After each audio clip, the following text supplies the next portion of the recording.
dan mewujudkan Indonesia yang lebih maju.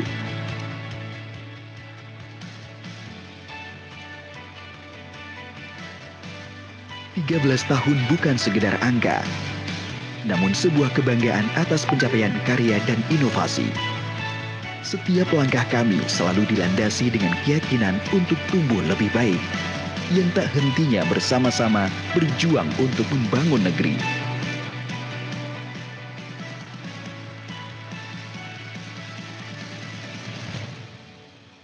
Dirgahayu Telkom Sigma. Tetap semangat, selalu melakukan perbaikan yang lebih baik.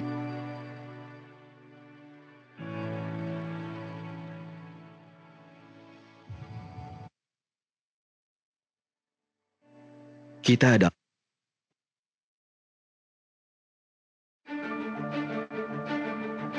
teknologi informasi telah berkembang sangat pesat. Seluruh aktivitas manusia dipermudah dengan kehadiran teknologi digital di berbagai lini kehidupan. Di sisi lain, hal ini juga memberikan tantangan bagi perlindungan data pengguna, di antaranya pencurian dan manipulasi data, ancaman privasi dan potensi serangan siber lainnya yang bisa mengakibatkan hilangnya data hingga terhentinya operasional bisnis Anda. Berdasarkan data Badan Siber dan Sandi Negara, pada tahun 2021 terjadi lebih dari 1,6 miliar pencurian data dan serangan siber. Jumlah ini meningkat 3 kali lipat dibandingkan tahun sebelumnya. Angka ini diperkirakan akan terus naik seiring peningkatan jumlah pengguna internet setiap tahunnya. Keamanan data harus menjadi prioritas utama di tengah pesatnya perkembangan teknologi digital. Garuda Cyber Security hadir sebagai one-stop cyber security solution untuk berbagai industri di Indonesia. Kami menawarkan berbagai produk dan jasa yang dapat disesuaikan dengan kebutuhan pelanggan dalam memenuhi fungsi identify, protect, detect, respond, and recover melalui vulnerability management and assessment, penetration test, compromise assessment, digital risk protection, threat intelligence, managed detection and response, digital forensic, and incident response. Semua produk Garuda Cyber Security sudah melewati standar kepatuhan Cyber Security Operation Center yang bersertifikasi internasional dan dibekali teknologi AI Digital Security dan Threat Hunting Framework. Garuda Cyber Security siap menjadi rekan Anda dalam melindungi seluruh data perusahaan agar terhindar dari ancaman pencurian data. Sistem dan jaringan Anda juga akan terjaga dari malware, phishing, dan ancaman lainnya, sehingga Anda tetap bisa bekerja dengan lebih produktif dan aman. Jika terjadi data breach atau gangguan lainnya, Anda bisa dengan cepat melakukan proses pemulihan dan mencegah kerugian yang lebih besar demi meningkatkan bisnis yang lebih efektif dan efisien. Melalui sistem keamanan yang maksimal, Garuda Cyber Security akan melindungi layanan dan data sensitif perusahaan Anda dari ancaman serangan siber, sehingga kepercayaan pelanggan Anda semakin meningkat.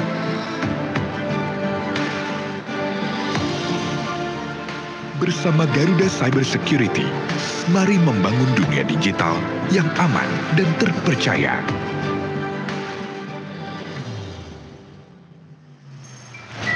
Garuda Cyber Security. You run it, we secure it.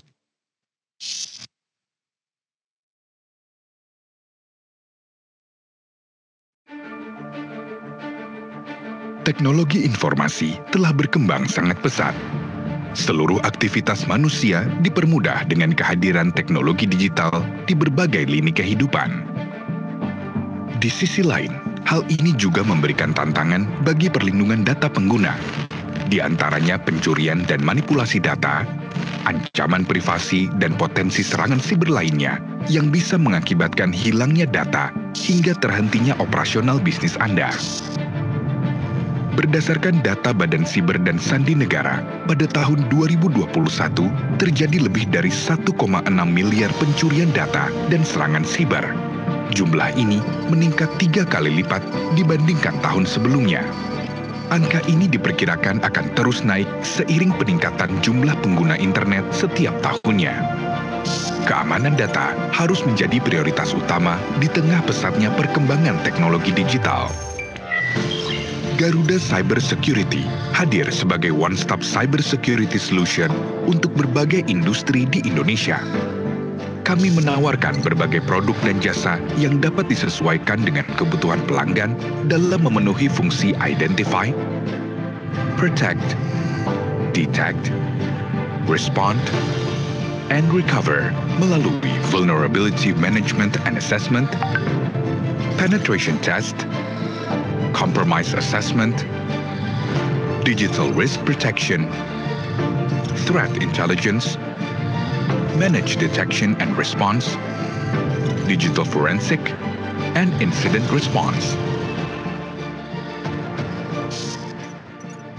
Semua produk Garuda Cyber Security sudah melewati standar kepatuhan Cyber Security Operation Center yang bersertifikasi internasional dan dibekali teknologi AI Digital Security dan Threat Hunting Framework. Garuda Cyber Security siap menjadi rekan Anda dalam melindungi seluruh data perusahaan agar terhindar dari ancaman pencurian data. Sistem dan jaringan Anda juga akan terjaga dari malware, phishing, dan ancaman lainnya, sehingga Anda tetap bisa bekerja dengan lebih produktif dan aman. Jika terjadi data breach atau gangguan lainnya, Anda bisa dengan cepat melakukan proses pemulihan dan mencegah kerugian yang lebih besar demi meningkatkan bisnis yang lebih efektif dan efisien. Melalui sistem keamanan yang maksimal, Garuda Cyber Security akan melindungi layanan dan data sensitif perusahaan Anda dari ancaman serangan siber, sehingga kepercayaan pelanggan Anda semakin meningkat.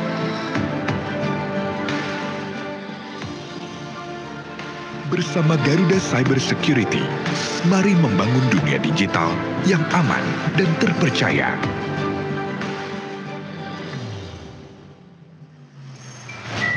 Garuda Cyber Security. You run it, we secure it.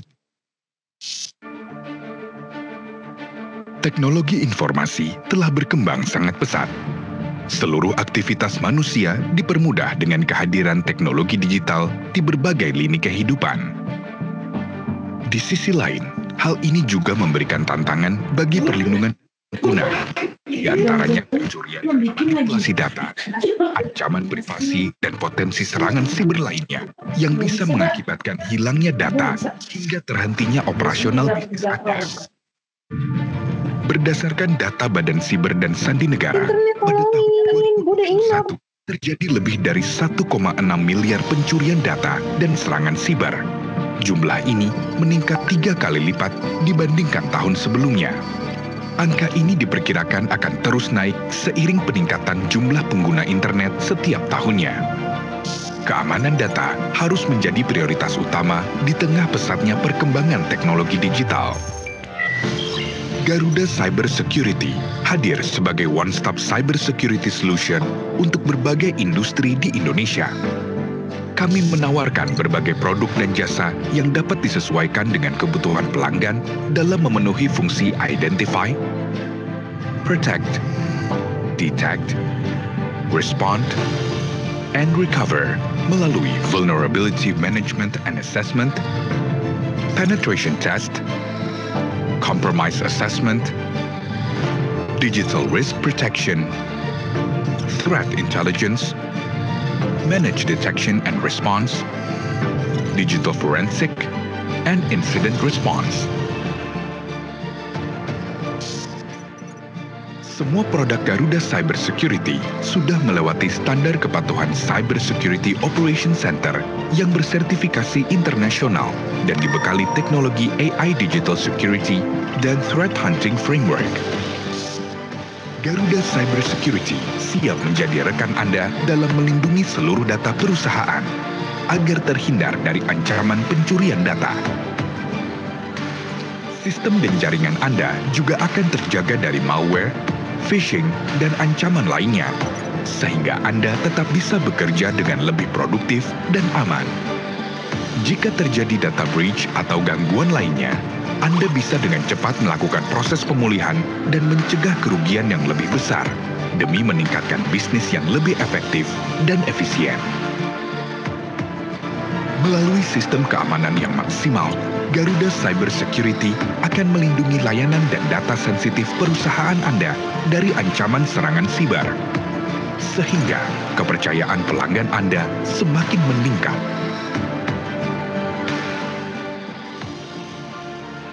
Bersama Garuda Cyber Security, mari membangun dunia digital yang aman dan terpercaya.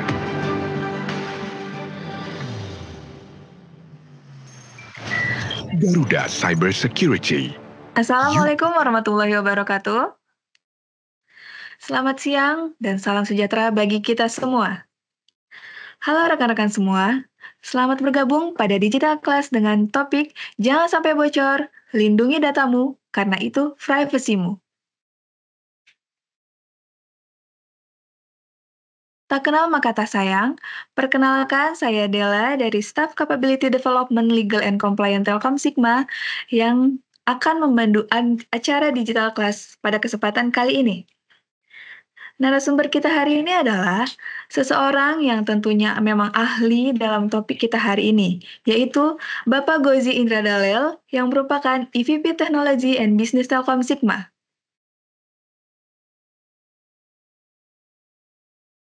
Selamat siang semuanya. Yang Bapak.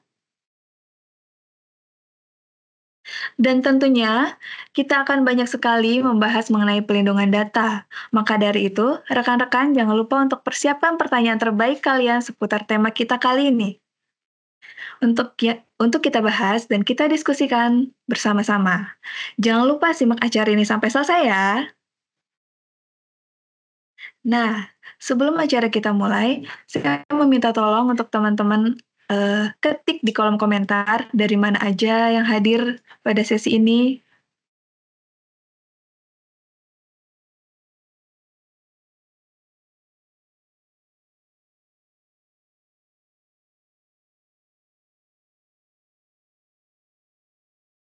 Oh, ada yang dari Solo juga ini ya, Mas Adi, Mas.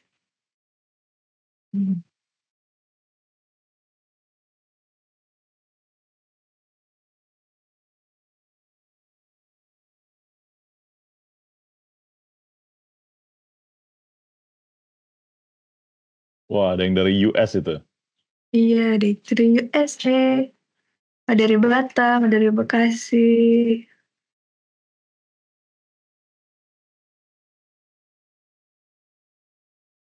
Oh, dari BST juga ada ya. Oke. Siap, ada juga yang di TLT ya. Sama di TLT juga kita.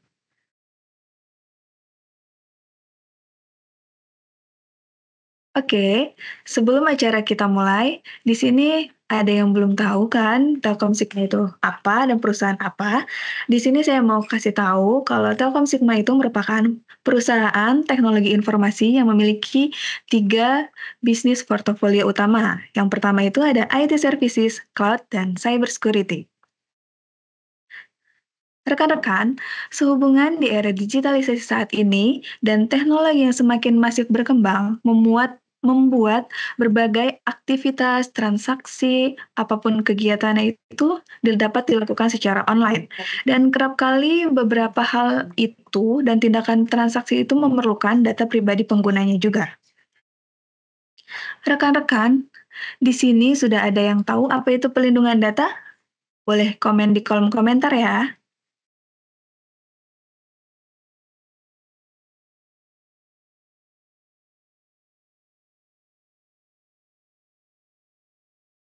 Ya, rekan-rekan boleh komen di kolom komentar terkait pelindungan data ya. Apa itu pelindungan data yang rekan-rekan sudah ketahui saat ini?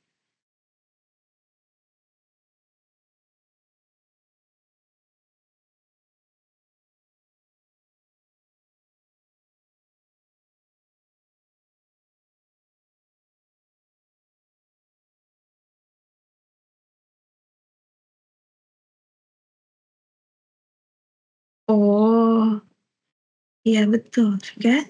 Ada NIK, KTP, data yang harus dikantongi biar nggak kelihatan tuh maksudnya KTP kali ya Kak ya?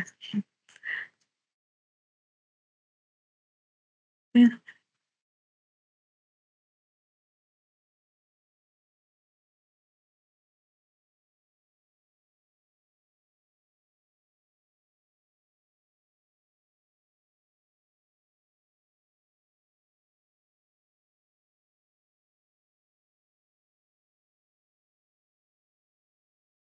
Baik. Di sini rekan-rekan sudah pada tahu ya apa itu pelindungan data dan mungkin kita dapat memahami lebih dalam lagi terkait pelindungan data. Baik, tanpa berlama-lama lagi, langsung saja kita undang keynote speaker kita pada kesempatan kali ini. Kita sambut bersama-sama Bapak Gozi Indra Dalel selaku EVP Teknologi dan Bisnis Telkom Sigma. Beri tepuk tangannya. Ya, terima kasih Dela. Selamat siang, dan kalau kita di Telkom Group biasanya kita bilang semangat pagi, pagi. Nah, jadi mungkin mohon izin dari panitia, rekan-rekan panitia bisa ditampilkan materinya. Perkenalkan, nama saya Gozi, saya EVP Teknologi dan Bisnis dari Telkom Sigma. Oh, yang satu lagi materinya. Yang satu lagi.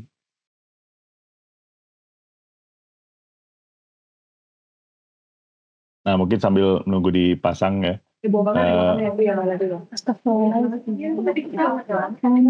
Ini ada yang bocor. Oke, jadi sambil menunggu presentasi ditayangkan, mungkin perkenalkan, nama saya Gozi, saya di Telkom Sigma sebagai EVP Teknologi dan Bisnis, dan di tim saya ada tim Cyber Security dan Cloud Business. Di sini nanti juga join Data Protector Officer kita dari Telkom Sigma, yaitu Pak Dedi ya, Haryadi, nanti bisa membantu kalau apabila ada pertanyaan dari teman-teman. Oke, ini dia. Mas Denis, aku forward yang presentasiku ya. Bentar.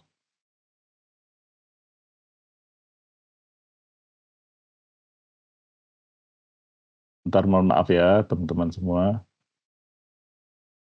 Nah tuh, Mas Denis sudah tak forward. Jadi tema kita hari ini yaitu jangan sampai bocor dan lindungi datamu karena itu adalah privasimu. Gitu ya. Nanti di sini kita akan coba lihat bahwa mempelajari tentang data pribadi, mungkin karena di Indonesia juga sudah ada Undang-Undang Pelindungan Data Pribadi yang keluar tahun 2020. Nah, di situ merupakan sebenarnya acuan dari konsep-konsep yang sebelumnya, yaitu dari GDPR di United Nations sebelumnya, dan juga beberapa negara sudah mempunyai undang-undang pelindungan data pribadi juga ya. Nah, di sini dengan makin banyaknya undang-undang pelindungan data pribadi, kita juga makin banyak negara yang mulai untuk bisa memahami dan melihat apa yang harus dilakukan untuk bisa supaya koordinasi antar negara, antar semua pihak gitu ya di masyarakat dan lain-lain itu juga bisa aman dan terlindungi. Nah, mungkin next slide, Mas Denis.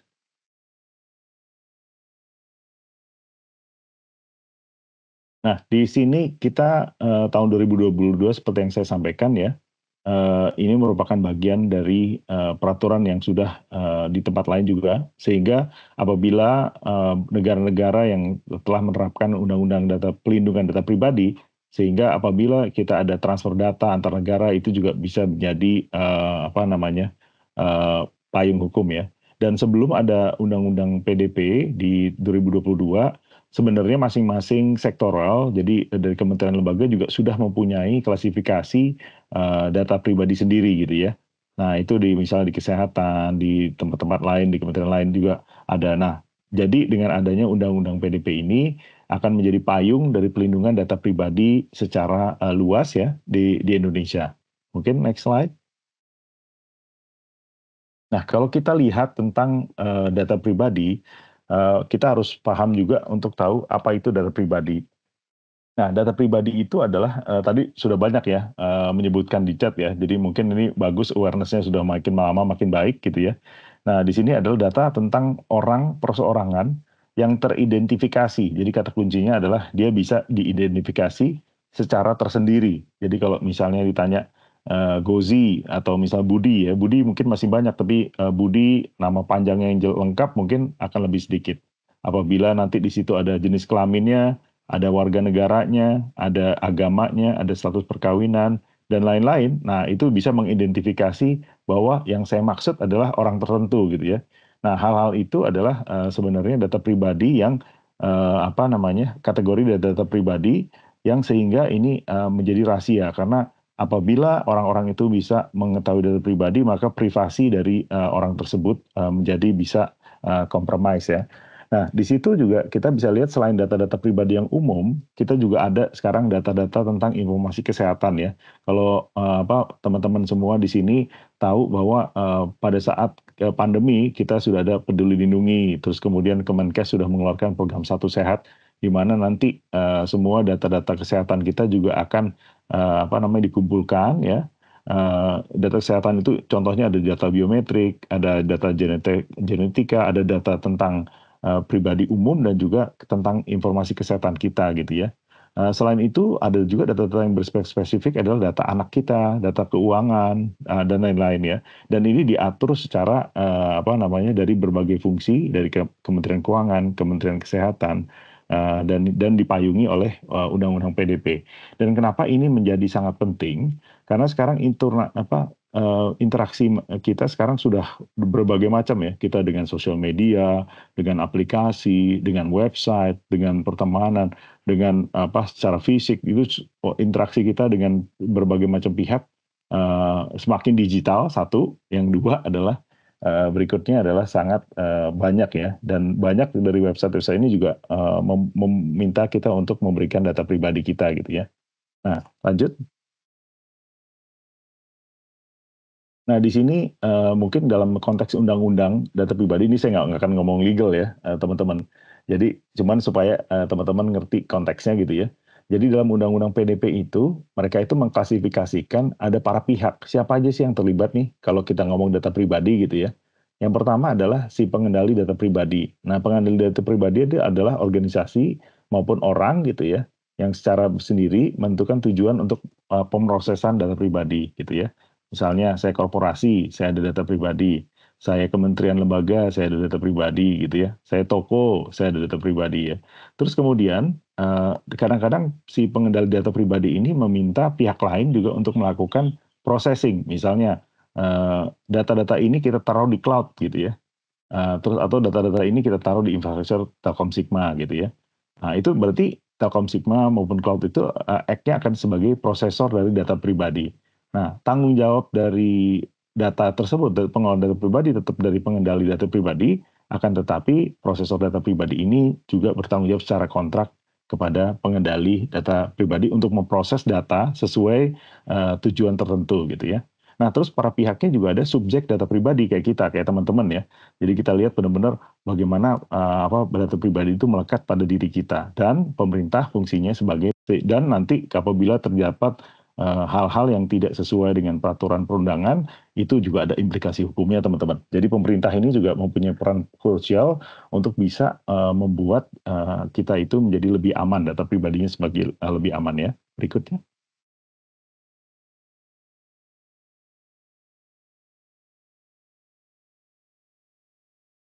Nah, ini di slide berikutnya mungkin ya, saya belum tampak ini. Nah, ini. Jadi di sini ada secara konteks ya, jadi ada subjek data kita gitu ya, terus kemudian ada PT ABC gitu ya, nah sebagai pengendali data pribadi dan juga prosesor data pribadi, yaitu vendor yang mengelola. Ini yang tadi saya jelaskan misalnya ya. Lanjut. Nah, dalam mengumpulkan data pribadi juga, kalau secara hukum ya, ini ada sedikit hukumnya sedikit lah ya, tapi supaya kita kasih konteks. Jadi ada beberapa teman-teman juga hal yang perlu diperhatikan. Jadi pertama kali pada saat mengakuisisi data, kita harus mendapatkan konsen, terus kemudian apabila ada kontraknya, terus ada legitimate interest-nya gitu kan. Nah, terus tapi kalau misalnya ada kebutuhan legal obligations, nah itu mungkin data pribadi bisa diungkap misalnya kalau ada kejadian hukum dan lain-lain gitu ya. Nah, terus kemudian apabila data pribadi itu digunakan untuk public task. Public task itu maksudnya kayak pemrosesan dari KTP kita untuk kementerian terkait ya, terus kemudian data keuangan kita diproses ke Kementerian Keuangan, data kesehatan kita diproses oleh Kementerian Kesehatan, tapi tujuannya adalah untuk public purpose yang digunakan untuk memastikan bahwa ini bisa dilakukan dengan baik gitu ya. Dan juga untuk vital interest. Vital interest itu misalnya kalau kita misalnya tiba-tiba lagi berolahraga kita pingsan gitu ya. Nah, terus bagaimana untuk bisa diproses kan mau nggak mau kita harus bisa mengakses data pribadi dari yang bersangkutan untuk dalam kapasitas menyelamatkan orang tersebut gitu ya. Jadi ada beberapa hal legal legal juga mengatur konteks-konteks ini. Lanjut. Nah, di sini kita bisa lihat mungkin dalam praktiknya ya. Jadi assessment current practice-nya seperti apa, menentukan legal saya nggak akan bahas lebih lanjut ya, masalah lebih jauh karena supaya teman-teman dapat gambaran aja.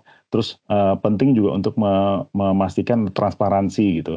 Karena dengan undang-undang PDP ini kita masing-masing membutuhkan si data prosesor maupun data pengendali data untuk membuat transparansi. Bagaimana sih data saya itu diproses gitu ya. Terus habis itu apakah misalnya masing-masing perusahaan itu sudah mempunyai kebijakan dan ini yang dituntut ya untuk para pengendali data dan proses untuk bisa mematuhi dari peraturan-peraturan ini gitu ya. Nah, di situ harapannya adalah para pengendali data ini bisa dapat mengelola data pribadi ini dengan baik gitu ya, supaya tidak melanggar kaedah-kaedah peraturan perundangan yang berlaku, ujung-ujungnya supaya data kita makin lama makin aman. Lanjut. Nah, ini ada beberapa hak ya, hak-hak yang mungkin kita perlu sadari berdasarkan peraturan pelindungan Undang-Undang PDP. Nah, ini buat teman-teman nih, buat pribadi kita nih, haknya apa aja nih? Pertama adalah kita harus mempunyai hak akses ya. Prinsipnya adalah transparansi. Terus habis itu dari titik awal pelaksanaan haknya dan terhadap akses terhadap kopi data yang disimpan.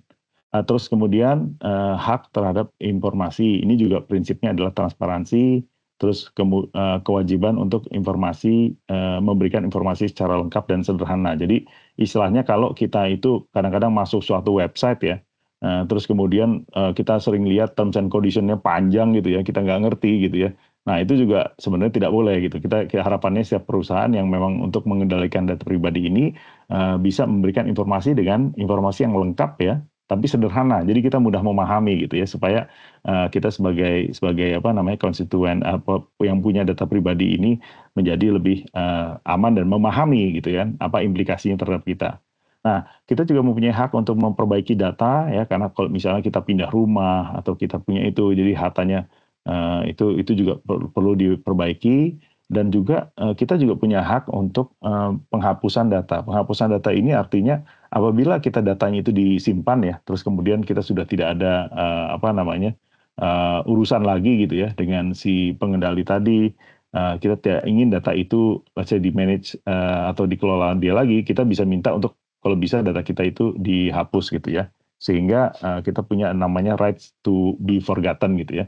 Dan alasannya ini adalah ya kita sudah tidak relevan lagi gitu kan, persetujuannya sudah tidak saya setuju lagi untuk bisa dipakai gitu data kita gitu kan, dan pemilik data pribadi berkeberatan gitu ya. Nah atas dasar itu maka data-data ini harus dihapus ya. Selanjutnya, nah kita juga kadang-kadang ya kita juga diminta pada saat setiap kali kita sekarang sehari-hari ya kita menggunakan aplikasi atau kita mengakses suatu website gitu ya, kita diminta memberikan data pribadi. Nah kita juga bilang bahwa kalau saya diambil data pribadinya ini kan suka ditanya tuh ya, apakah Anda apakah data ini untuk digunakan untuk marketing atau sales purpose gitu, apakah Anda dengan itu juga kita berhak untuk mempunyai membatasi bahwa saya hanya mau diproses data saya untuk memang kegiatan-kegiatan yang saya pengen lakukan gitu ya. Jangan dipakai buat marketing atau yang lain-lain gitu ya. Dan kita mempunyai hak untuk mengajukan keberatan ya. Jadi misalnya tadi yang direct marketing atau pemrosesan kepentingan publik lainnya gitu ya. Terus kemudian kita juga ada hak untuk memindahkan data ke pihak lainnya apabila diperlukan. Dan kita juga minta apabila data itu disediakan di suatu format yang gampang dibaca gitu ya.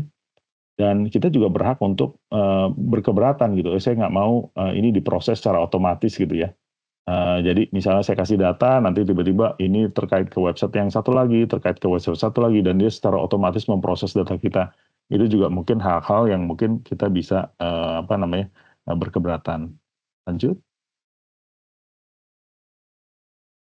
Nah, kalau dari perusahaan gitu ya, biasanya yang akan dilakukan adalah membuat sistem internal yang memungkinkan pemilik data pribadi melaksanakan haknya yang tadi ya. Misalnya ada prosedurnya, ada contact person-nya. Jadi pada saat tadi hak-haknya yang di atas tadi mau akses oleh si yang punya data pribadi, ya dia harus punya sistemnya dan lain-lain.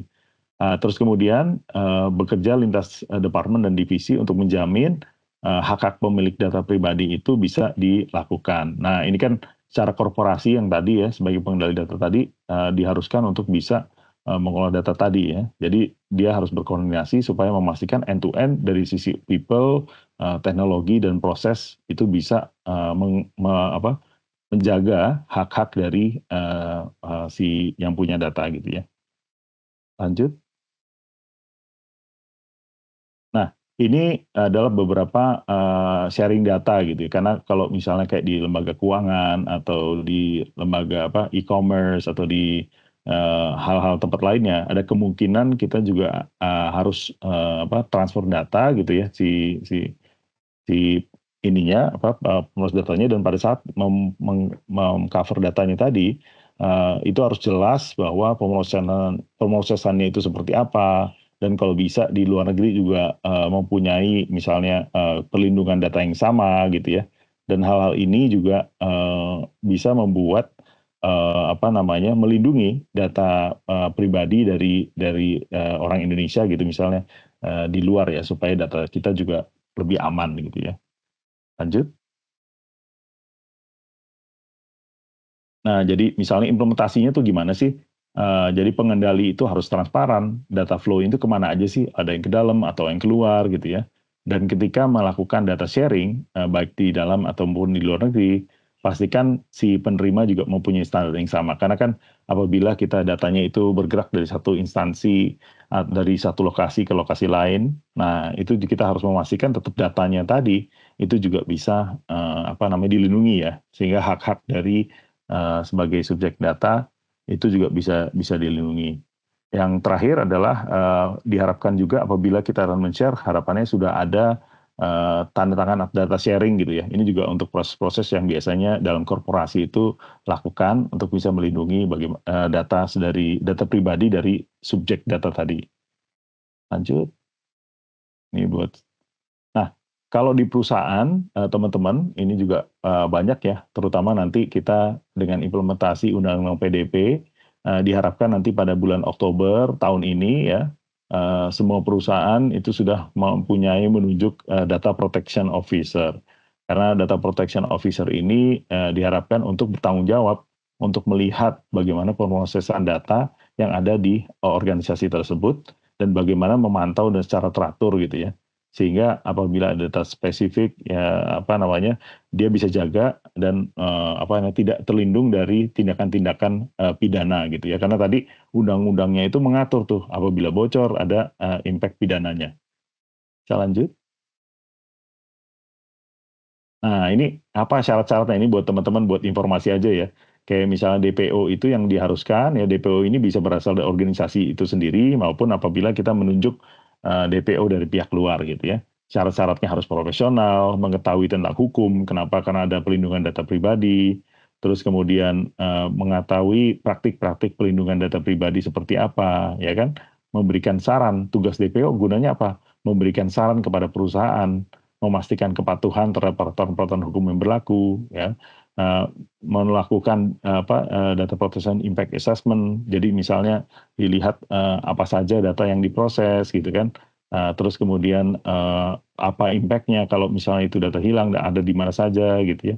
Ada membuat rupanya juga nanti. Terus kemudian bertindak sebagai contact person supaya apabila ada sesuatu breach atau terkait breach dari data pribadi, ini juga DPO harus mengamani dan memastikan bahwa data-data pribadi ini bisa dikelola dengan baik. Lanjut. Nah, ini yang membuat sebenarnya perusahaan-perusahaan ya. Jadi kalau misalnya dari peraturan kan kalau nggak ada sanksinya teman-teman, itu kan benar-benar mereka tidak akan take it seriously gitu ya.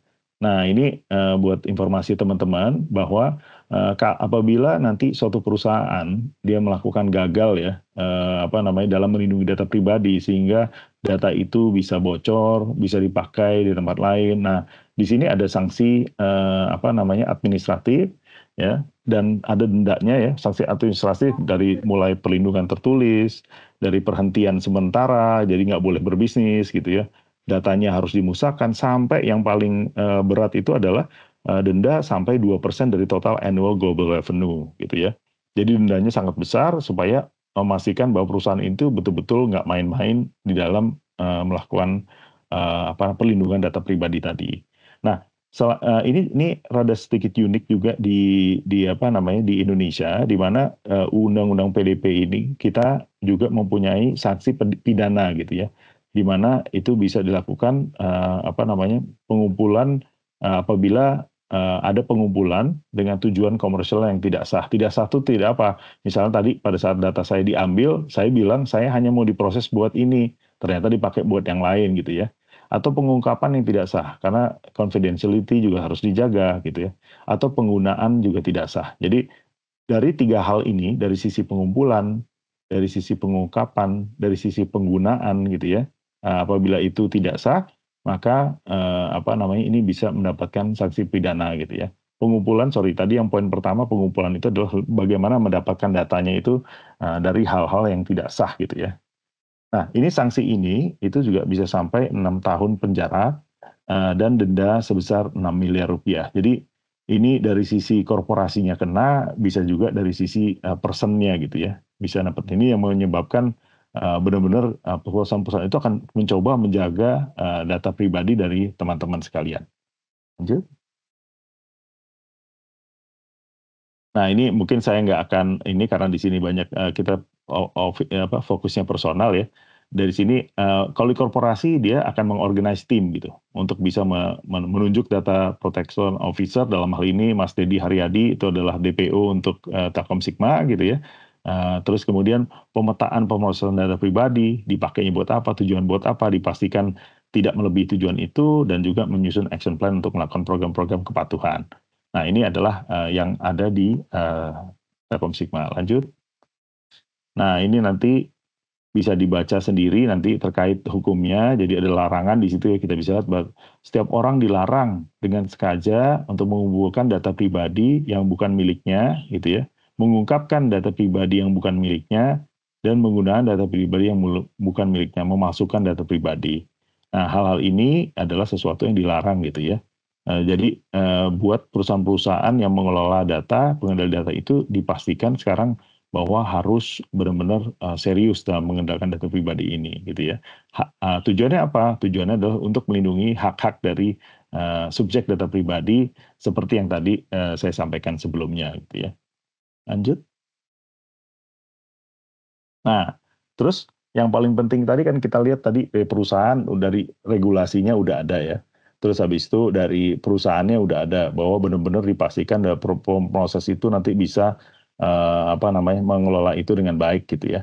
Nah, terus kemudian apa yang harus dilakukan sebagai pribadi gitu kan. Nah, kebanyakan memang data yang breach itu karena kelalaian kita sendiri, teman-teman. Jadi ini yang makanya kita sebagai pribadi juga harus berhati-hati gitu ya. Jadi yang berhati-hati yang pertama adalah kalau kita berinteraksi, sekarang kan kita kemana-mana pakai mobile, gadget ya. Kita browsing, kita ini ya. Jadi kita hati-hati misalnya yang simple-simple, ada links, ada attachment, sekarang banyak banget tuh di WhatsApp kan. Anda menang lotre gitu kan. Nah, dikasih berita-berita yang penuh harapan. Orang Indonesia kayaknya mudah sekali ya ini dengan harapan ya. Ya ada harapan sedikit dia langsung klik, ada harapan dikit dia langsung itu gitu kan. Makanya judi online segala macam gampang tuh di Indonesia tuh karena orang Indonesia suka berharap yang baik gitu kan. Nah, pada saat itu dia klik linknya atau attachment-nya, nah itu bisa dari email atau aplikasi itu bisa menyebabkan malware atau itu bisa masuk ke dalam gadget kita dan pada saat dia masuk ke dalam gadget kita dia akan bisa mengambil data-data pribadi dari kita gitu ya. Terus kemudian jangan memberikan informasi data pribadi yang berlebihan di free website gitu ya. Kalau kita berinteraksi misalnya website ini website apa ini? Oh website kementerian ini bener nggak nih gitu ya? Oh bener websitenya. Kebutuhannya untuk apa? Oh untuk ini ya. Saya memberikan informasi secukupnya ya. Apalagi di free website gitu ya website-website yang gratis gitu ya, yang misalnya ada service atau aplikasi-aplikasi yang gratis, banyak menggunakan data pribadi. Nah itu istilahnya kalau misalnya kita tidak membayar service itu ya berarti objek bisnisnya adalah kita sendiri gitu kan. Jadi yang diambil sama project-project ini adalah data pribadi dari kita yang dijual, bisa dikomersialisikan dan lain. Jadi jangan gampang untuk memberikan data-data pribadi untuk ke website gitu ya sebagai dan interaksi lainnya. Terus kemudian yang perlu dihati-hati ini terus di-remind juga adalah jangan terlalu over untuk memposting video atau foto atau status di data pribadi sehingga orang-orang tuh bisa tahu gitu ya. Oh ini orang lagi di mana. Terus ke foto mobilnya ternyata mobilnya itu kelihatan kelihatan plat nomornya gitu ya. Terus kemudian kelihatan juga anaknya sekolah di mana. Terus habis itu anaknya umur berapa, kesukaannya apa, sehingga karakternya dia apa, sehingga itu membuat kita itu kalau misalnya nanti ada orang-orang yang jahat gitu ya, dia mau menggunakan persona kita untuk masuk dan melakukan penipuan-penipuan terhadap kita semua itu juga memungkinkan untuk dilakukan. Jadi hal-hal ini yang mungkin kita juga coba untuk bisa lebih sensitif. Ini panitia slide-nya mati ini. Udah.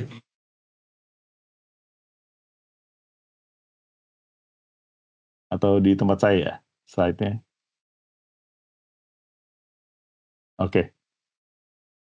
Mohon dari ini tim panitia ditampilkan slide-nya. Ya, makasih. Slide sebelumnya. Terus kemudian tips berikutnya adalah kalau memang di teman-teman punya VPN ya di kantor ya kita nyalakanlah setiap kali kita dikoneksi itu terbuka ya di website terbuka dinyalakanlah VPN-nya terus kemudian kalau ada antivirus kita juga nyalakan gitu ya supaya istilahnya laptop kita itu jadi lebih bersih dan data-data kita tidak terekspos dan dicuri oleh pihak-pihak yang tidak bertanggung jawab gitu ya. Nah, ini adalah mungkin sebagai tips ya yang biasa untuk diingatkan berkali-kali karena sebagai kita pribadi dalam berinteraksi karena memang kalau teknologinya mau sebagus apapun, proses di perusahaan itu sebagus apapun, apabila kita sebagai karyawan atau kita sebagai pribadi itu juga tidak istilahnya memperhatikan hal-hal ini, nah itu yang menjadi tempat yang bagi para pelaku untuk bisa memakai data pribadi dan menggunakan untuk kepentingan yang tidak baik gitu. Nah lanjut.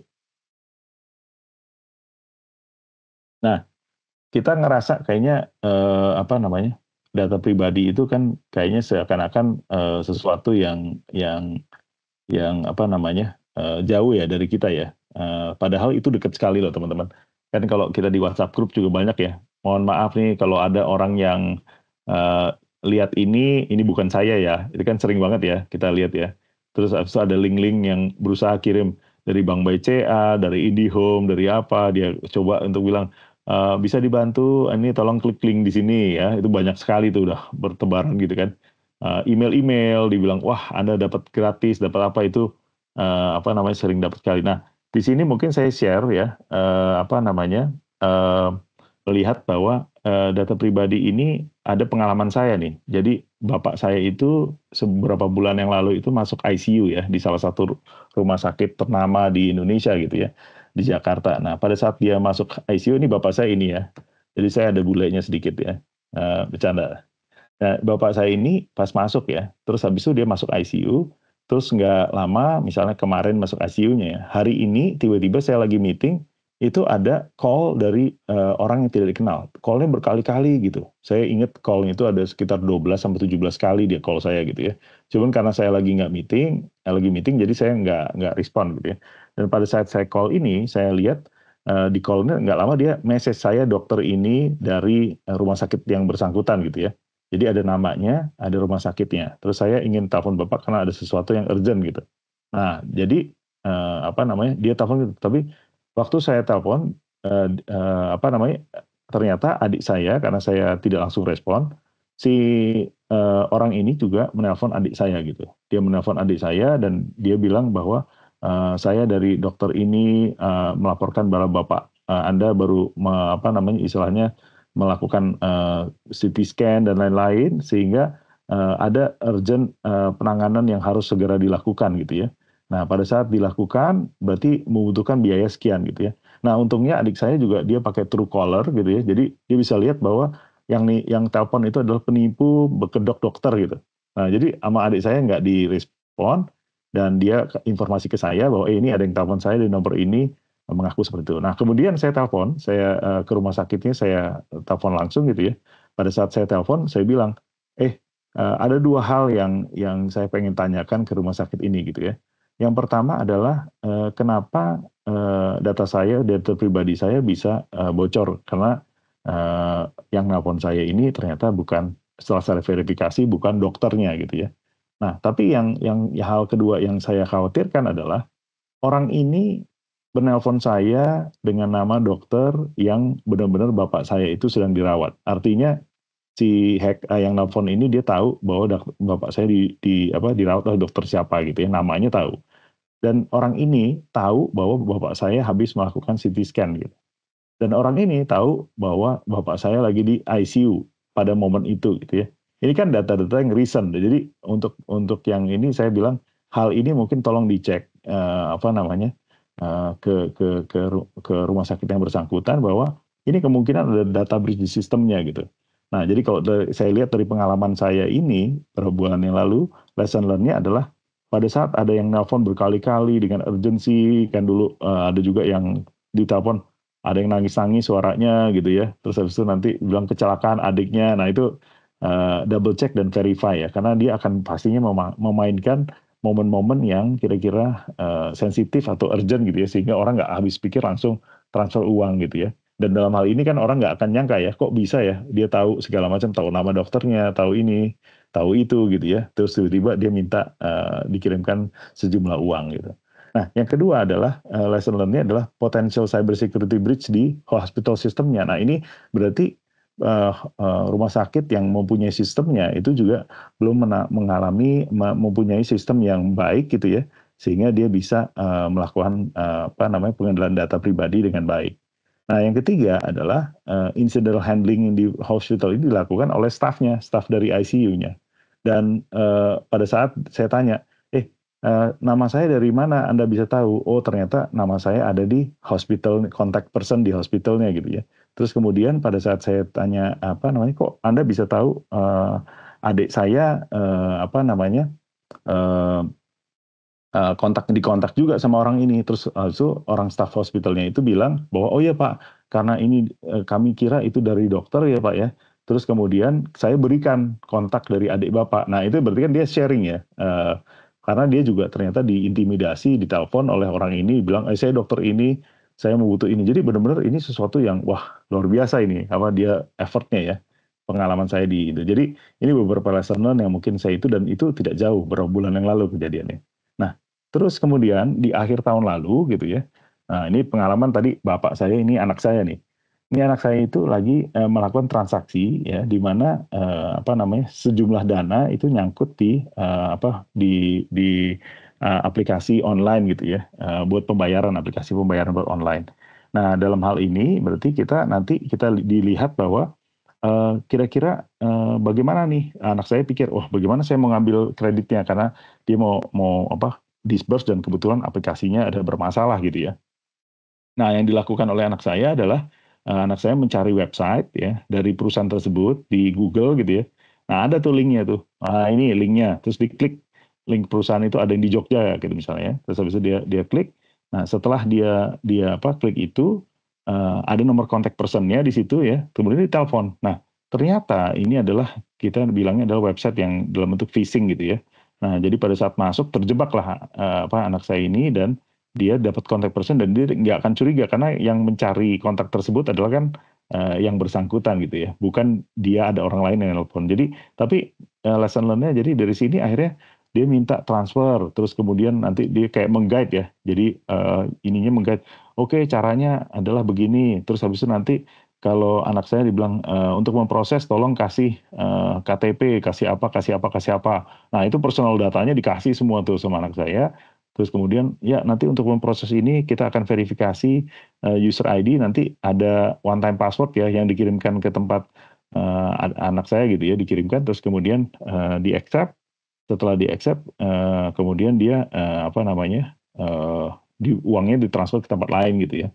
Nah, ini ada beberapa lesson learn di sini bahwa memang kita harus ekstra hati-hati di zaman sekarang ya, double check and verify website credibility.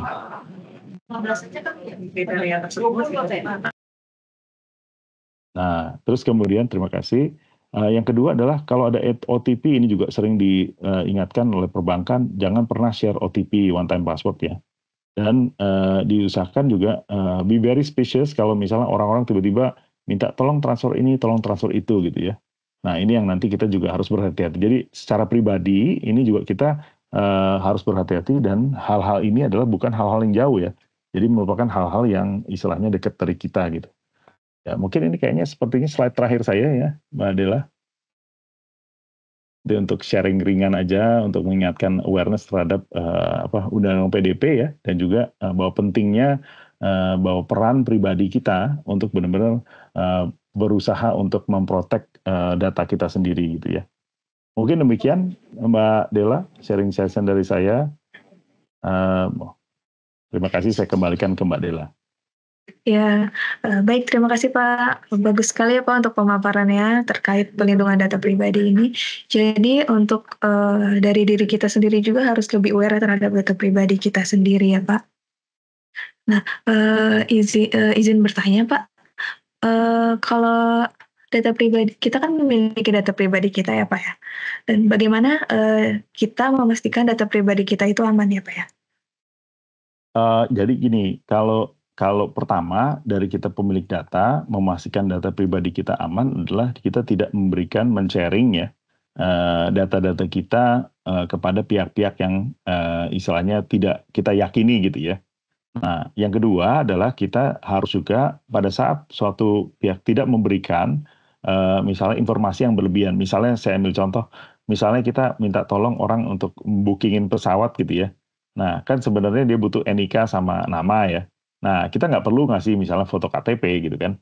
Nah, misalnya contoh itu ya. Atau ada hal-hal, ini kok minta datanya kayaknya terlalu berlebihan ya. Udah, kita nggak jadi pakai lah misalnya seperti itu. Nah, itu yang kita berhati-hati dalam kita men-share data pribadi kita. Tapi akan tetapi, di sini saya juga sampaikan di sharing session kali ini adalah ada peran dari perusahaannya juga gitu ya.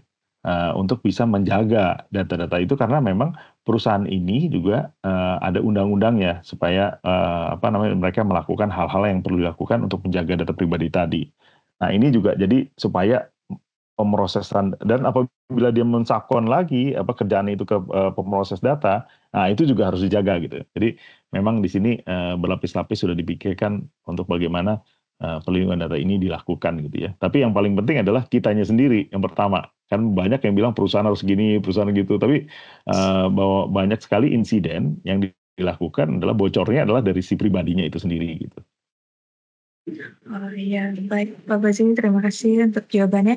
Ya Pak, sebelum acara sesi tanya jawab dimulai, akan ada video yang akan di-share pada sesi ini. Mohon teman panitia untuk di-share.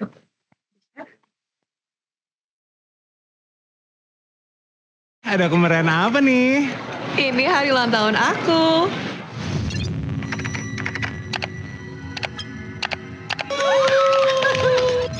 ada baiknya untuk dibagikan. Tapi, pastikan kamu merahasiakan informasi data pribadi atau seseorang dapat merampas banyak uang dari kamu.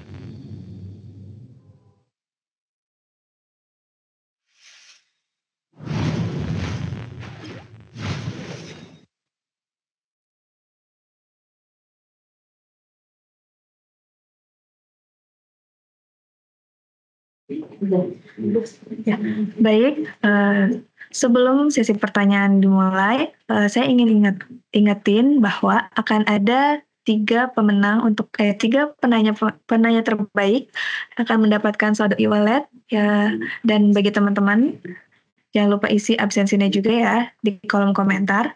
Nah, untuk yang ingin bertanya boleh ketikkan pertanyaan di kolom komentar dan boleh juga untuk raise hand ya untuk teman-teman yang ingin bertanya, dipersilahkan.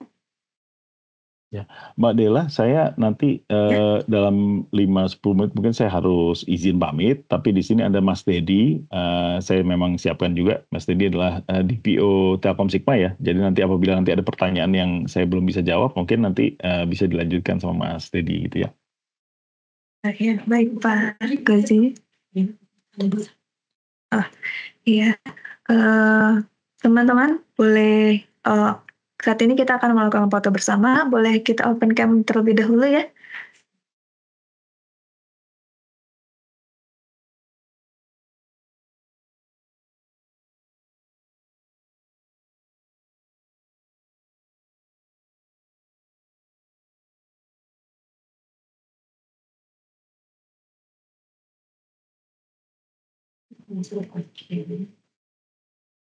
Ya, udah semua ya.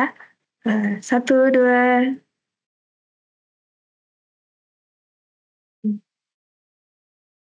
Ya, untuk selanjutnya boleh. Ya, 1, 2.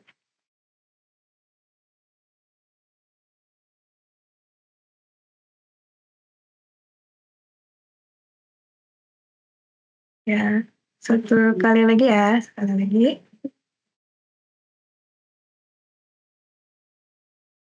Ya, 1, 2. Ya, terima kasih teman-teman. Bagi yang ingin bertanya, terima kasih teman-teman. Bagi yang ingin bertanya, dipersilakan untuk mengetikkan pertanyaannya di kolom komentar. Dapat juga raise hand dan menyebutkan pertanyaan yang ingin disampaikan.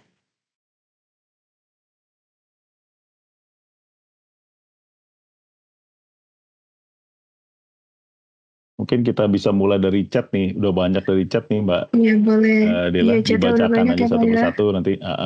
Iya. Mungkin yang pertama dari Mbak Melinda, ini ada pertanyaannya. Izin Pak Gozi, banyak sekali tawaran promosi dari produk asuransi dari bank yang kita pun bukan nasabah dari bank tersebut. Apakah artinya kita dijual secara tidak legal? Dan apa sih yang seharusnya kita lakukan? Oke. Baik, Nah, Pak Gozi. makasih Mbak Melinda. Jadi mungkin terkait ini ya, tawaran dari produk asuransi dari dari bank yang kita pun bukan nasabah terhadap bank tersebut ya. Memang kalau misalnya kita terhadap promosi ini, mungkin banyak juga data-data yang kita memang bisa dapatkan karena dengan kita makanya tadi kita perlu berhati-hati tadi ya. Data kita itu jadi diperjualbelikan untuk masukan dari para perusahaan ini. Jadi yang kita bisa tanyakan juga mungkin apa yang dapat dari mana gitu datanya ya. Tapi akan tetapi memang apabila nanti setelah ditelusuri data yang kita didapatkan itu adalah dapatnya dari memang suatu website yang memang pada saat kita memakai service free website tadi, kita willingly untuk memberikan data kita, nah itu jadi secara legal basis juga kita menjadi kurang kuat ya. Karena memang kalau kita lihat di Indonesia, fakta untuk orang awareness untuk benar-benar menjaga pribadi ya, pengelola data itu juga masih sangat lemah. Jadi di situ kita juga harus berhati-hati ya. Apabila misalnya kita mempunyai sebagai nasabah bank tersebut dan ada misalnya pada saat diminta data pribadi kita bilang tidak mau dipakai untuk marketing, tetapi data kita dipakai untuk anak perusahaannya yang misalnya terkait yang menjual asuransi gitu ya, dan hal ini yang mungkin nanti kita juga bisa pertanyakan kepada pihak yang kita berikan datanya, karena posisinya tadi adalah kita memberikan data kita terhadap si pengendali data gitu ya. Nah, pengendali data tadi harus memastikan bahwa dia mengelola sesuai data-data yang akses atau hak-hak yang kita berikan atau kita izinkan gitu ya. Nah, hal-hal ini yang memang kita harus jaga karena interaksi kita kadang-kadang nggak formal ya. Kita browsing-browsing, buka link, buka itu. Nah, itu juga kadang-kadang bisa kita lakukan. Kita beli online gitu kan. Pak, tolong kirimin data pribadi gitu kan di WhatsApp gitu. Oh, ini KTP-nya ini kita kirim ke semana. Wah, udah itu. Nggak ada konsen, nggak ada apa, bisa ini alamatnya ini itu gitu kan. Ini nomor rekening nggak, itu udah bocor semua tuh gitu kan. Itu yang mungkin harus juga berhati-hati gitu ya. Ya, baik Pak. Terima kasih atas jawabannya. Untuk pertanyaan selanjutnya mungkin dari Randy pribadi. Izin bertanya Pak Gozi, beberapa hari lalu Kominfo terkena serangan cyber. Bahkan Pusat Data Nasional mati sampai 3 hari lebih. Sistem imigrasi di bandara menjadi kacau karena ransomware. Sampai pada akhirnya kabarnya minta tebusan 8 juta USD. Apakah ini memang murni kelalaian human error atau sistem yang kita ini yang mudah diretas? Lalu upaya apa yang agar ke depannya case tersebut tidak terjadi kembali? Oke, makasih Mas Andi. Ini hot topics ya, yang terjadi ya. Memang kalau kita lihat, spesifik kasus Kominfo ya, kemarin kan kita juga sudah mendapatkan press conference dari Pak Menteri sendiri ya, bahwa diidentifikasi bahwa ini adalah kena ransomware seperti yang disampaikan oleh Mas Randy gitu ya. Nah, kalau misalnya di sini pertanyaannya adalah apakah ini murni kelalaian atau human error? Mungkin ini kita harus cek dari Kominfo-nya. Dan kalau saya lihat berdasarkan formal komunikasi ya dari Kominfo, itu juga saat ini sudah di-assign BSSN ya, lembaga kepolisian untuk memproses melakukan verifikasi dan audit dan verifikasi ya. Jadi dalam hal ini itu saya yakin karena ini juga adalah data negara, dari pihak negara juga berusaha sedemikian rupa untuk bisa benar-benar memastikan data-datanya itu bisa di-recover ya. Dan secara hukum ini kan juga dianggap misalnya act of terrorism ya. Jadi kita juga harus berhati-hati dalam menangani seperti ini. Dan saya rasa nanti kalau ini saya nggak bisa ngomong lebih banyak ya. Mungkin kita tunggu aja nanti dari formal ini komunikasi Kominfo terkait bagaimana penanganan dan dilakukan gitu ya. Dan saya yakin nanti apabila sudah ada BSSN, sudah ada lembaga terkait, dan juga ada pelibatan dari pihak-pihak lain yang dikoordinasikan oleh Kominfo, kita bisa lihat kira-kira apa nanti yang bisa menjadi lesson learn gitu ya. Yang ini karena ini harus dilakukan semacam proses namanya forensik yang juga nanti akan membutuhkan waktu gitu ya. Saya yakin nanti ini juga pengalaman berharga buat pemerintah yang nanti juga bisa dilakukan penguatan lebih lanjut ke depannya. Mungkin demikian. Ya. Baik, Bu Gazi. Terima kasih untuk jawabannya.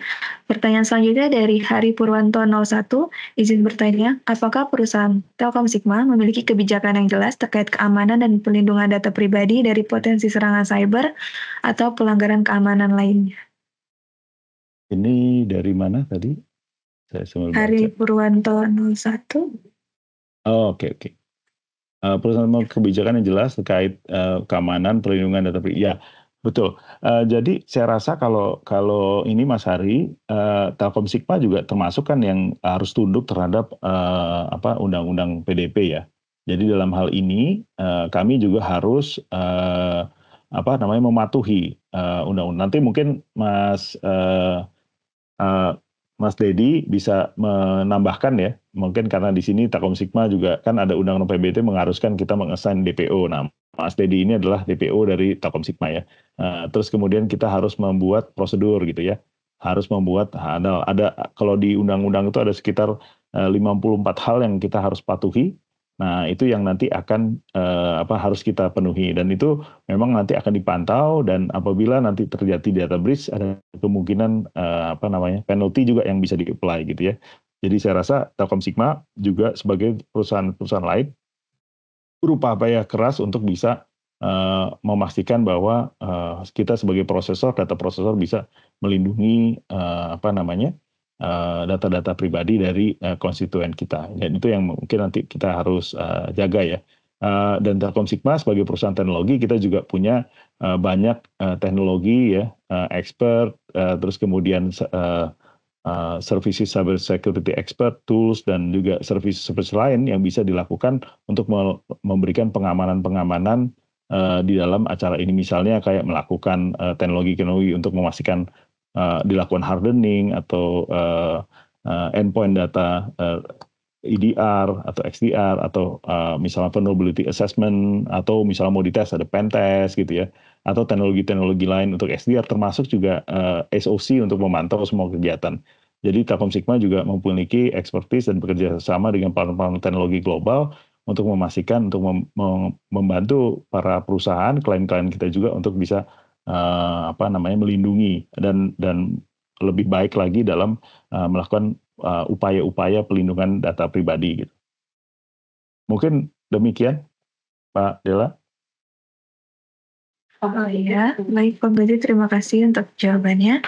Mungkin untuk pertanyaan selanjutnya untuk Pak Gozi ada dari Jasmita Nur Azizah. Izin Pak bertanya Pak Gozi, bagaimana cara mengukur efektivitas upaya pelindungan data yang dilakukan oleh sebuah organisasi? Terima kasih. Ya, paling simpel adalah kita lihat apakah dari perusahaan tersebut sudah comply ya. Jadi compliance terhadap peraturan itu mungkin yang paling simpel kita bisa lihat. Kalau kita lihat compliance-nya, memang saat ini sudah ada undang-undang PDP gitu ya, yang harus kita comply, dan nanti juga harusnya ada peraturan-peraturan turunannya gitu ya. Nah, di peraturan-peraturan turunan ini nanti kita juga akan lihat bagaimana compliance dari suatu institusi ke sana. Yang kedua adalah apakah selain comply, dia benar-benar bisa melakukan menjaga data pribadi itu secara baik gitu. Jadi kalau kita lihat prosesnya, ada orangnya, ada mumpuni, jelas, itu juga kita bisa lihat bagaimana itu bisa apakah sudah diterapkan gitu ya upaya-upaya pelindungan data pribadi tersebut. Dan apabila nanti berinteraksi dengan para subjek data pribadi, maka dibutuhkan untuk nanti kan ada hak-haknya ya, nanti pada saat diminta apakah kita bisa let's say provide, atau misalnya ada terjadi kebocoran atau tidak data pribadi yang ada gitu ya atas dasar kelalaian gitu ya. Nah, hal-hal ini juga bisa menjadi parameter dilihat apakah suatu organisasi bisa memprotek data pribadi dengan baik atau tidak. Dan ini juga mungkin saya ngomongnya simplistik ya. Kalau misalnya itu sebenarnya jauh lebih kompleks karena di beda industri, beda perusahaan, mungkin isi data pribadinya berbeda-beda, dan mungkin exposure-nya juga berbeda-beda gitu ya. Dan ini yang nanti mungkin dari masing-masing perusahaan akan diperlukan untuk menjaga ya, karena mungkin tantangannya juga berbeda-beda, misalnya beda industri sama beda ini ya. Mungkin demikian, Mbak Dela. Ya, baik Pak Gozi. Ada satu pertanyaan lagi nih Pak, dari Joseph Haryanto. Pak, saya pikir, mohon maaf, dari Sarwo Edi. Mohon saran, saat ini Telkom Sigma sebagai salah satu penyedia aplikasi dan pengelola data penyimpanan. Terkait UU nomor 27 tahun 2022, apakah ada keharusan untuk enskripsi balik bersifat database ataupun transport data messaging? Nah, mungkin dari Pak Gozi atau Pak Dedi boleh menjawab. Baik, mungkin ini nanti saya menjawab, ini mohon maaf teman-teman, saya harus ada ini lain, nanti Mas Dedi bisa melanjutkan ya. Tapi betul kayak kalau kita lihat dalam implementasi ini adalah kita harus mengenkripsi gitu ya database, terutama ada berbagai macam data ya. Jadi yang pertama adalah data address, jadi ini yang kewajiban utamanya, di mana data address itu apabila ditaruh di database dan tidak dipakai gitu ya. Yang kedua adalah pada saat ngomong kita data in motion gitu ya. Nanti ke depannya itu juga akan dilihat apakah kalau data itu in motion itu juga perlu dilakukan enkripsi. Dan yang terakhir adalah data in use gitu. Nah ini yang paling advance-nya gitu ya. Tapi minimal kita data at rest yang ditaruh itu tidak bisa di breach dari pihak lain, dan di situ ada teknologi-teknologi memang nanti harus disiapkan oleh masing-masing perusahaan gitu. Mungkin demikian Mbak Dela, terima kasih kesempatannya. Bapak Ibu sekalian, saya izin pamit dulu, tapi nanti akan dilanjutkan oleh Mas Dedi DPO kita ya untuk menjawab pertanyaan-pertanyaan lain. Saya mohon izin pamit, mungkin ya kalau ada salah-salah kami mohon maaf. Terima kasih. Assalamualaikum warahmatullahi wabarakatuh. Izin pamit teman-teman semua. Waalaikumsalam. Terima kasih.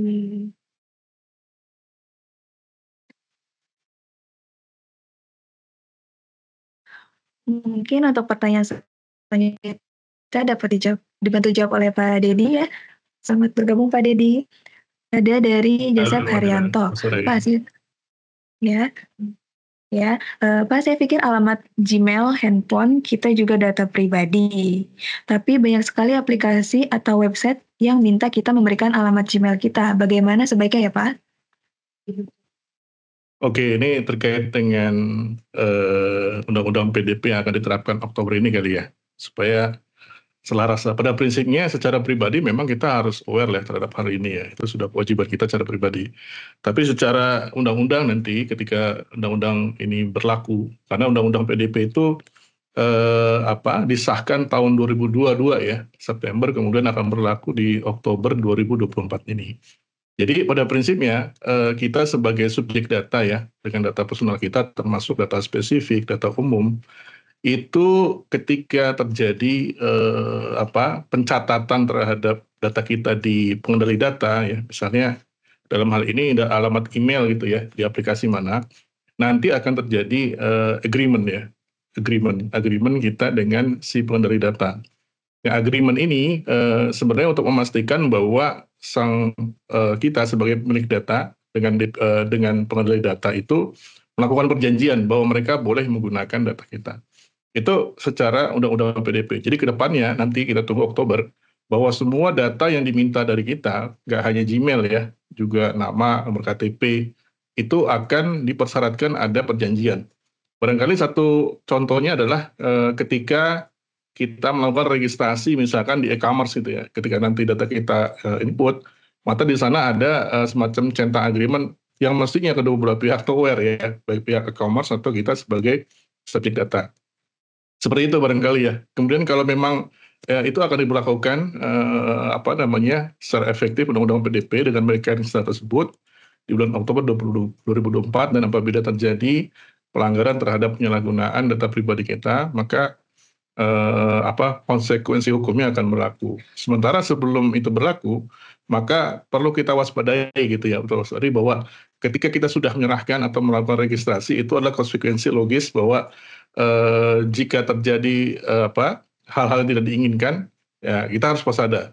Tidak boleh sembarangan lah memberikan data pribadi kita. Sekira itu, Mbak Dela.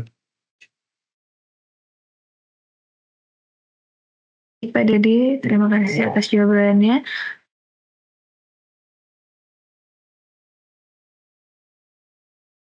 Bertanya Pak, kira-kira bagaimana tanggapan Bapak mengenai data yang bocor akhir-akhir ini yang katanya masih pakai pemrograman PHP?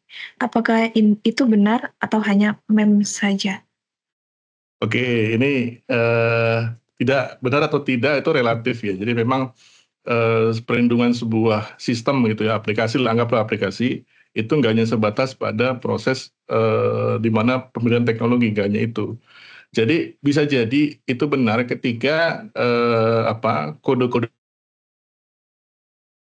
itu tidak aman gitu ya, tidak aman. Tadinya dia banyak membuka akses-akses yang tidak semestinya gitu ya, atau melakukan perekaman dalam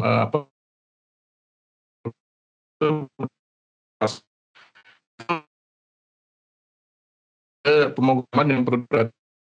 Tapi apakah itu bisa juga dilindungi oleh teknologi lain ya, seperti kan ada itu adalah website firewall, kemudian infrastrukturnya juga dilindungi oleh teknologi seperti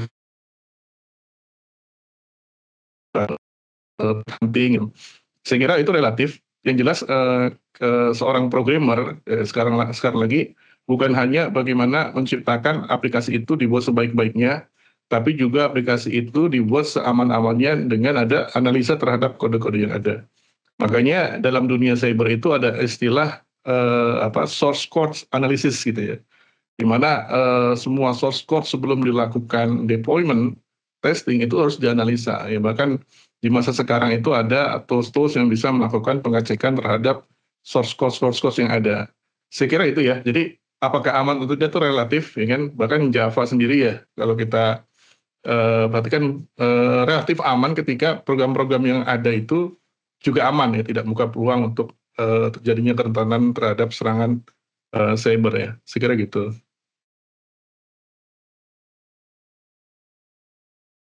Baik, Pak Dede, terima kasih atas jawabannya. Mungkin pertanyaan terakhir ya dari Afdal Johan.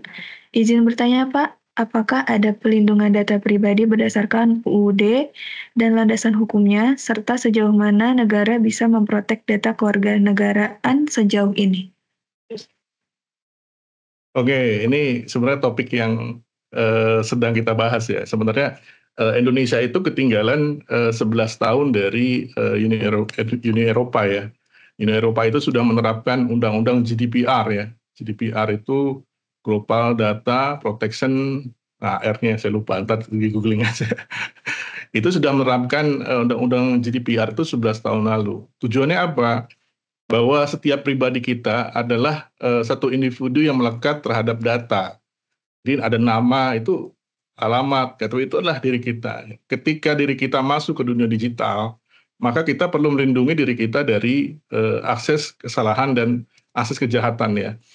Jadi bagaimana pemerintah menyikapi situasi itu sebenarnya sudah disahkan tahun 2022 namanya Undang-Undang PDP, pelindungan data pribadi. Bukan perlindungan ya, tapi pelindungan data pribadi, di mana data pribadi itu wajib dilindungi gitu kan oleh semua stakeholder yang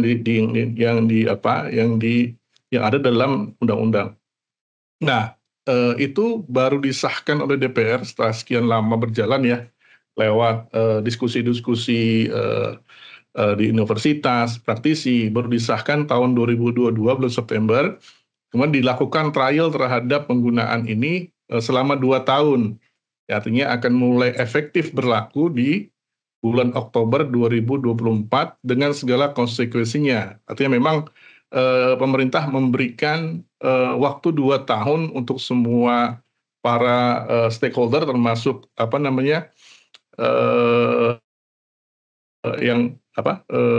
data pribadi dan pemproses data pribadi untuk menyiapkan segala hal terkait dengan risiko yang ada. Saya kira pemerintah cukup clear ya.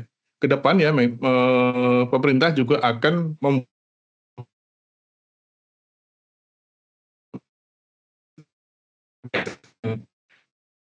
SN terkait dengan,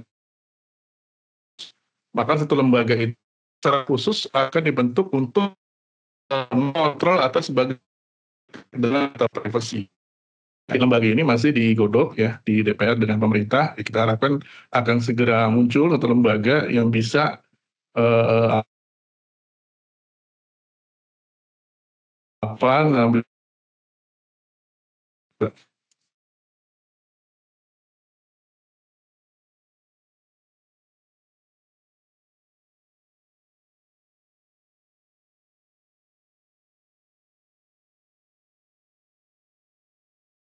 Halo, baik, Pak Dede. Ya, tapi putus-putus Pak, mohon maaf. Ya, baik Pak Dede, terima kasih atas jawabannya. Ya, oke. Nah, baik rekan-rekan semuanya juga, terima kasih untuk pertanyaannya, bagus-bagus sekali ya pertanyaannya. Nah, di sini saya mau umumin untuk penanya yang beruntung. Ada 3 penanya yang beruntung. Di sini saya akan menyebutkan, itu yang pertama ada R&D pribadi, Joseph Haryanto dan Afdal Johan. Nanti untuk teman-teman jangan lupa registrasi di link yang ada di kolom komentar ya. Dan untuk teman-teman Di sini kita sudah di penghujung sesi. Terima kasih banyak Pak Gozi dan Pak Dedi sudah meluangkan waktunya pada kesempatan kali ini. Terima kasih juga rekan-rekan untuk kehadirannya sampai selesai. Jadi untuk kesimpulan yang dapat diambil dari sesi kali ini adalah kita harus aware terhadap data pribadi kita dan jangan men-share secara berlebihan data pribadi kita kepada pihak yang tidak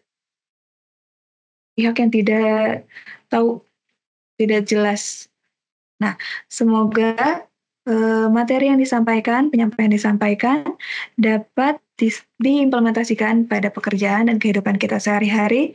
Sampai jumpa di digital class selanjutnya. Assalamualaikum warahmatullahi wabarakatuh. Selamat siang dan terima kasih.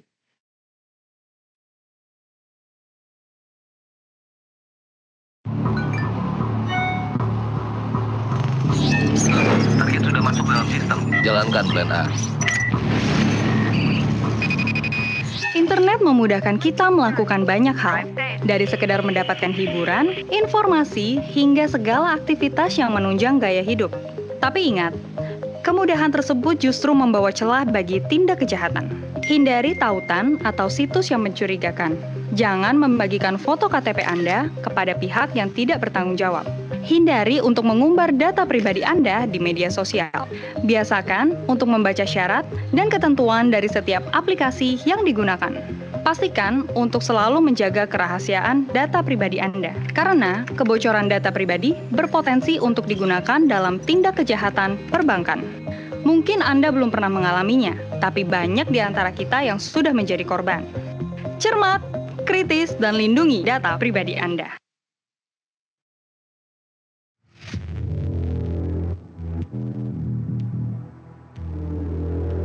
Kehidupan akan selalu membawa kita ke arah perubahan.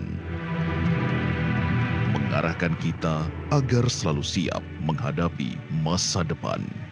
Untuk taklukkan tantangan yang muncul di setiap perjalanan.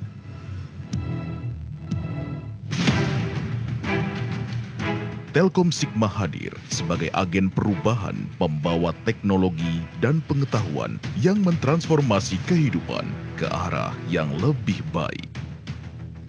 Telkom Sigma hadir sebagai perusahaan pionir yang menyediakan infrastruktur serta layanan yang berkualitas, mendukung pertumbuhan setiap usaha dan memperhatikan setiap pelanggan akan selalu menjadi prioritas utama dari Telkom Sigma.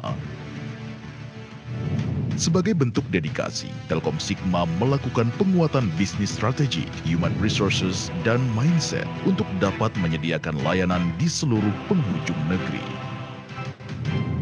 Sejak tahun 2008, Telkom Sigma telah bertransformasi menjadi bagian dari Telkom Group dan memberikan kontribusi lebih untuk industri dalam bidang cloud, data center, IT services, dan digital services. Berbagai pengembangan dan transformasi terus dilakukan oleh Telkom Sigma. Transformasi dan aksi korporasi juga dilakukan untuk mengembangkan Telkom Sigma ke langkah yang lebih jauh lagi. Lebih dari 1 dekade menjadi bagian dari Telkom Group, Telkom Sigma siap mengudara lebih tinggi lagi untuk menggapai impian setiap pelanggan dan menjadi mitra pilihan terpercaya dalam penyediaan dan penerapan manfaat solusi ICT yang selaras dengan visi kami. Telkom Sigma terus berupaya meningkatkan kesiapan dan kapabilitas SDM guna mengimbangi perkembangan bisnis ICT yang dinamis dan cepat. Scale up bisnis juga terus dilakukan dengan pengembangan platform bisnis berbasis digital yang berskala global. Telkom Sigma terus melakukan transformasi dengan meluncurkan inovasi produk DGX dan Flow Cloud. Layanan cyber security Garuda SOC juga dikembangkan oleh Telkom Sigma untuk meningkatkan penanganan terhadap ancaman serangan siber. Komitmen untuk menjadi yang terdepan dalam menyediakan solusi teknologi informasi dan komunikasi yang inovatif, berbasis end-to-end terintegrasi untuk mempercepat pertumbuhan bisnis berbagai perusahaan baik di Indonesia maupun mancanegara. Demi masa depan bisnis yang berkelanjutan, Telkom Sigma juga melakukan beberapa aksi korporasi. Sebagai upaya akselerasi menjadi leader B2B Digital IT Service Company, berbagai inisiatif strategis turut dilakukan oleh Telkom Sigma. Dalam perjalanannya, Telkom Sigma melakukan transfer bisnis data center ke PT Telkom Data Ecosystem sehingga Sigma saat ini dapat lebih fokus untuk menghadirkan solusi terkini dan hadir sebagai The New Telkom Sigma. The New Telkom Sigma siap melayani negeri dengan melakukan pengembangan IT services, cloud services, dan digital solution untuk menjadi the leading digital IT services di Indonesia.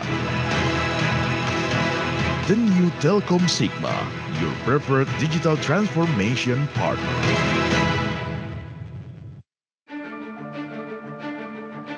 Teknologi informasi telah berkembang sangat pesat.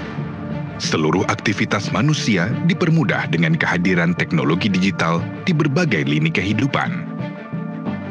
Di sisi lain, hal ini juga memberikan tantangan bagi perlindungan data pengguna, di antaranya pencurian dan manipulasi data, ancaman privasi dan potensi serangan siber lainnya yang bisa mengakibatkan hilangnya data hingga terhentinya operasional bisnis Anda. Berdasarkan data Badan Siber dan Sandi Negara, pada tahun 2021 terjadi lebih dari 1,6 miliar pencurian data dan serangan siber.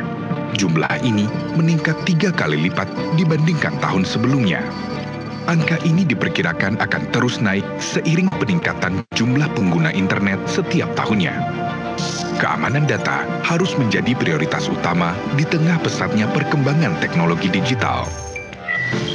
Garuda Cyber Security hadir sebagai one-stop cyber security solution untuk berbagai industri di Indonesia.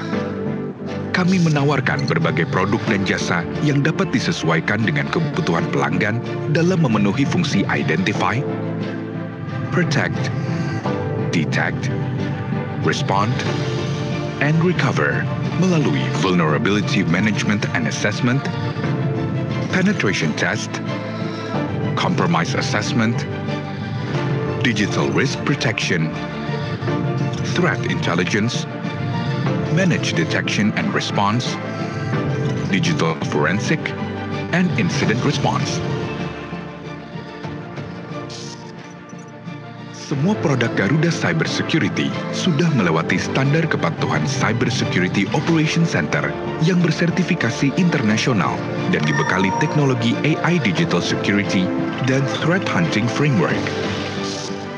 Garuda Cyber Security siap menjadi rekan Anda dalam melindungi seluruh data perusahaan agar terhindar dari ancaman pencurian data.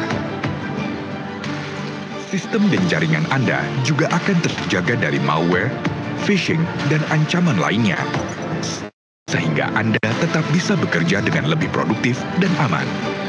Jika terjadi data breach atau gangguan lainnya, Anda bisa dengan cepat melakukan proses pemulihan dan mencegah kerugian yang lebih besar demi meningkatkan bisnis yang lebih efektif dan efisien.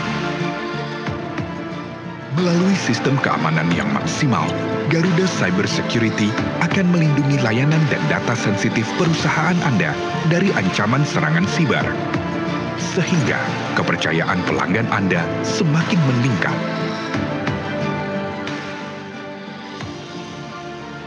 Bersama Garuda Cyber Security, mari membangun dunia digital yang aman dan nanti berinteraksi.